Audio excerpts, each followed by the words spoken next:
My name is B. Reeves. I'm the Director of Business Development at New Waters Recovery in Raleigh. We do three things there. The main thing we do in terms of volume, we do medical detox, one step down from the emergency room for adults. We're a medical as well as a holistic detox, meaning we have nurses and doctors. We also have an array of holistic services to help people feel better faster, not just to be fancy.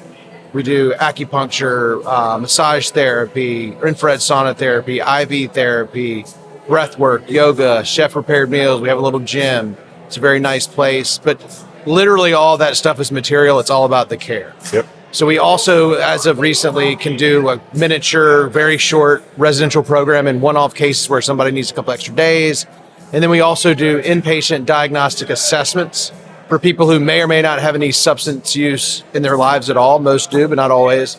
And they come in from anywhere from a week to 10 days to 2 full weeks to get a complete workup, psychological assessment, also known as a psych eval, a diagnostic assessment, to get the complete picture of the person. Yeah, I didn't know y'all were doing those. Yeah, we've been doing that since we opened. That's on me. Interesting. Yeah. No worries. Yeah. Okay. Yeah. No, every time somebody calls in and they need that inpatient detox stabilization and they're closer to y'all's way, I'm always like, I hear you. I appreciate it. New Waters, man. Yeah. Well, I appreciate it.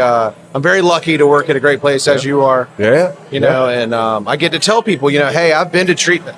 I used to work for another treatment center. Yep. I've been to hundreds of them for my job, but I've never come across anything quite like New Waters. And I can say that and absolutely mean it. You know? Well, that's what I think is so important. I was actually having this conversation yesterday. And obviously, I'm sure there's other places out there, right? And I think it's special to have everybody feel that way. But I've said for a while now, like, if I didn't work at Blanchard, I don't know if I would work anywhere else because I believe so strongly in what we do. And so it's good to hear, like, other people feel that for where they're at, too. And it helps kind of, because especially when, right, like, so I'm in recovery myself, too. So going through treatment, going through some nice places, but not so nice places. And I think that's where maybe that preconceived notion that I have comes in of like, I'd probably only work at Blanchard, but knowing that there's other places popping up, that people are passionate about, they believe in, and, acknowledge, like, we've got all this great flashy stuff, but it's really about the people who work here. Totally. It's about the care that they receive, the attention they receive. So it's good to hear. Yeah. And, I went to a good place, and the places I worked for, it was a group of them, and they were good places, but New Waters, it's next level special. It's awesome. And we were talking before you got on here, having, y'all have your own podcast. Yeah. What's it called?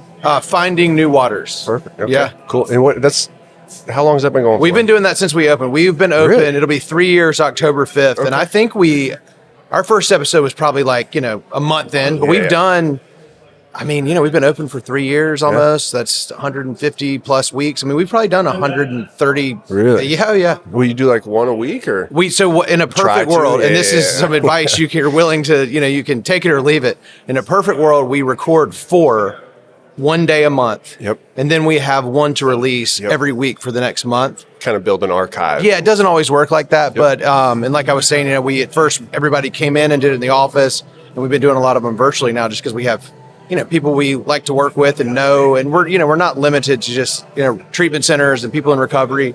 That's kind of the general gist of it. But, anything that's for, mental health, well-being, we've had, yoga instructors and doulas and, New York Times bestselling authors who guy's a crime reporter, not in recovery, no connection directly to treatment.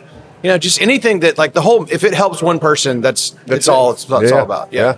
I think too, it's everybody's affected by this somehow. Yeah. Right. And that's kind of what I was getting at before you came over here. Right. We were talking about how you had a guy like Trip Tracy, who's the Hurricanes announcer, right, come on the podcast. What would you say is so important about, especially in a state like North Carolina, I feel, because I don't know about you, but when I was getting sober, I had to leave North Carolina, right? Yeah. There wasn't a ton of options at the time. Yeah. And now, of course, I know there was more than I thought there was. Right. But how important would you say it is for advocacy reasons, right? Like getting people that don't fit the stereotypical mold, but especially have that reach and that platform that some people do, to be able to get people aware of the resources. It's so important because I talk about this a lot every day, and on our podcast, is when I first got sober, and it's still important to me now, but in those first months, year, knowing that celebrities and people who basically think the lifestyles of the rich and famous, but they also are in recovery and chose to live this way when they had everything. And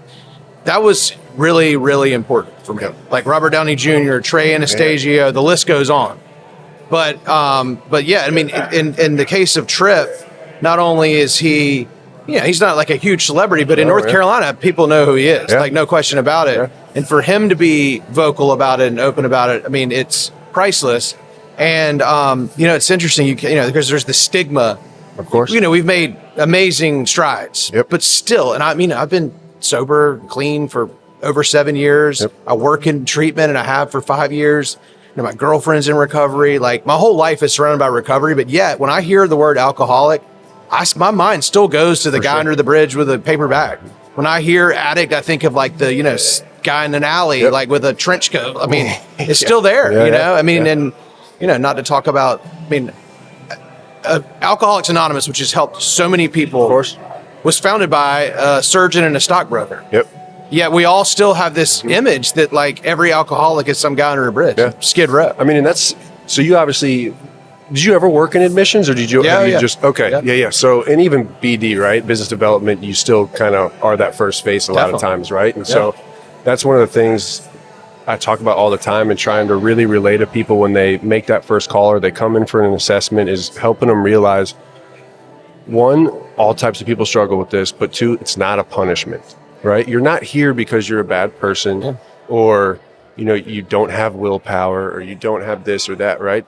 You're here because you're sick and you need help and we can help you, And so taking that, I feel like people come in sometimes and they think they're in trouble or they're punished or they're embarrassed, right? Yeah. And so, well, exactly. I mean, on that note, you the last word you said is what I was going to talk about is embarrassed. Yep. We're embarrassed to go to treatment and to get help, but what's embarrassing is being passed out in my bushes. With my wallet lost, my bank account overdrawn, fired from my job, girlfriend dumped me, lying to everybody, bloody. I mean, that's embarrassing. Yeah.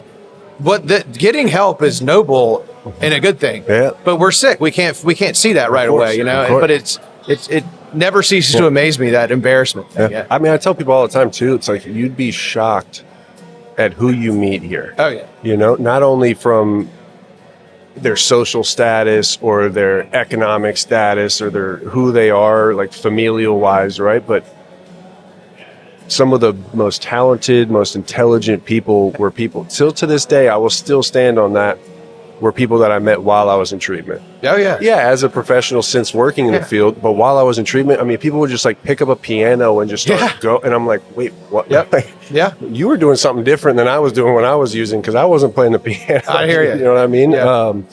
But yeah, no, I think it's exciting to work in a field like this, especially now because it's starting to gain traction, I think, in North Carolina and getting people to realize, that it's so much better on this side Absolutely. of things. Well, I mean, and that's the thing. It's like when I talk to people, whether it's somebody I already know or somebody who calls in for an admission or somebody who's already with us, whatever it is, it's like, and it kind of goes back to the celebrity thing. Like, they wouldn't do this if it weren't better. Yeah. And it's like, do you think I would be sober if it weren't better? Yeah. Like, I want, I want to feel good. Yeah.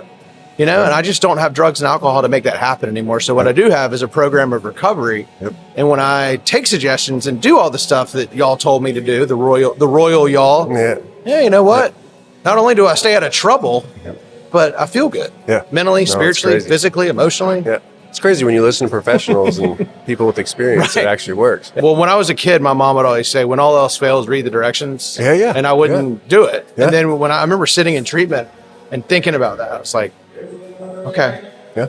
I'm going to follow some directions. Yeah. Well, and that's one of the big things right at Blanchard that we try to emphasize. And, we have people come in for assessments. We're very big on the family piece. So we want family to come in too. And, while the clients get back getting assessed, we'll talk with the families. And it's like, all we want them to leave with, whether they come to treatment with us or not, follow, just like any other healthcare issue in the world, right? Just follow what the professionals recommend and your prognosis skyrockets. Yeah. There's a treatment center I know we both work with and I won't name their name, not course. because this is actually a good thing, but I just don't want them to be, I got you. liable for saying this to people. But, and the families would say, can you guarantee my son is going to stay sober? And they say, yes. If he does every single thing we tell him to do, yes. And it's true. Yeah. I mean, if we follow everything, then we will be okay. Yeah. And I wanted to say one thing, about the punishment thing and you mentioned family too. It's so funny. I mean, it's one thing for the person who's struggling to feel like punishment, because they're the one who has to physically go be away for a while or go to outpatient 3 to 5 times a week, whatever it is. Because that does, I can see how that seems like, a sentence or something. Of course. And sometimes it's in lieu of a sentence, honestly. It is. Like, true. we get that sometimes. We're like, hey, you can go to jail for 6 weekends or go to treatment for 15 days. Yeah. But but the family, this is a family disease. And so often we see family members who, it's suggested that they, go to Al-Anon or find their own recovery and get a coach and do their own work. Yeah. And their attitude often is like, well, I'm not the one who pawned the jewelry. I mean, I didn't do anything. Yeah. Why do I have to? They feel like it's punishment. And the thing is, it's like, once they can see that this is a back door to sometimes the steps through Al-Anon, or they get their own recovery and their own peace and serenity without having to be the one who hits a rock bottom through drugs or alcohol, Yeah. No, absolutely. Yeah. I mean, and it's funny too, because it took me 7 times going to treatment, right? And I look back, and every time, families will come in and be like, well, what made it work for you? My son's been to treatment 10 times. And it's honestly what it really was following what was asked of me, right? Like, I would always do inpatient for 28 days, and then I got to get back to this job I didn't have, or this girlfriend that I didn't have, right? Like all these things. And it wasn't until that last time where, one, I got my family involved, right? My brother, it shocked me, right? Because my brother, they handed each of the family members one of the little pocket big books, right? And the next day, my brother came back and he was like, yeah, I read the whole thing. And like, it opened up his eyes a little bit to see it more clearly. And then, did the inpatient, PHP, IOP, sober living, the whole deal. And it's, what worked is I just listened. And took suggestions. And, and Ward, who he was on our podcast, he was such a great guest. Yeah. And he said something that I kind of plagiarize or, regurgitate all the time. Yeah. And that is, about this myth that everybody who gets sober is in this perfect storm of, I need help, I want help, I'll do anything, just tell me what to do and I'll do it. Yep. I mean, that happens sometimes, but I would say pretty rarely, honestly. For sure. But what does happen, and like in my case, like it wasn't my idea to go to treatment, but I went. I didn't need to go in handcuffs or a straitjacket. I went willingly, but it was not my idea. And what I did, back to following the directions, I was like, look, when I was a kid in church, if a hymn was being sung and I didn't pick up the hymnal and sing, and I just stood there like this, waiting to sit down again, it took forever. But if I sang along, it went by fast and I could sit down again. Yep. And I just applied that to being in treatment. Like, hey, maybe I'll even learn something, but it'll at least go by fast. Yep. And the only way to do that was to follow the directions and participate. And it did. So I kind of I faked it until I made it. For sure. And there's so much of that. Yeah. Where if we just do the work, then we start to get some results and we're like, wait a minute, this works. Yeah. Yeah. I've even had the conversation with people. It's like, okay, prove me wrong, right? Like, you actually do this. Yep. And then you come back to me in 90 days, right? And tell me that you're not in a better place than you were. I never guarantee anybody long-term sobriety, staying sober forever. I can promise you, if you come in and you do what's asked of you, you participate in the groups, you do all the assignments, whatever it is, when we come back at the end, when you're finishing the program, you will be in a much better place. Your relationships will have improved. Your health will have improved. Everything on paper will have improved, right? And it's not to say it's all perfect, but it's a start. Well, progress, not perfection. Yeah. I mean, that's what it's all about. Yeah, and that's why I think it's important. That's why I like, coming to things like this and Recovery Awareness Day, and because I think the whole goal, right, is to get everybody on the same page. That like, yes,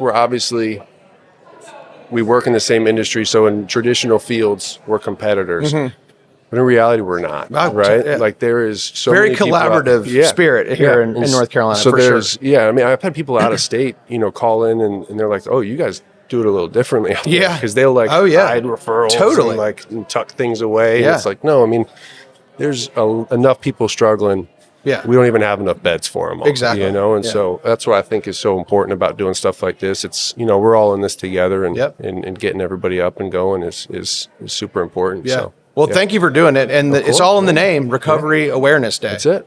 You know? That's it. Yeah. Well, I appreciate you, man. Yeah, thank you, man. for Good to sure. see you. Yeah. Thank you for absolutely. having me. Of course. Yeah.